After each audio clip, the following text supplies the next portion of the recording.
Engem Verasztó Ervinnek hívnak, és 2015 óta vagyok zongoratanár.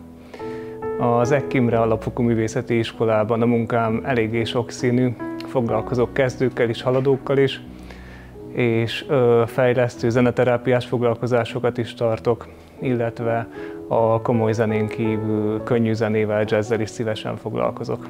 A zongorázáson keresztül egy teljesen új világ nyílt meg számomra, és olyan művészekkel, olyan zongoristákkal ismerkedtem meg a pályafutásom során, amit nem cserélnék el semmire.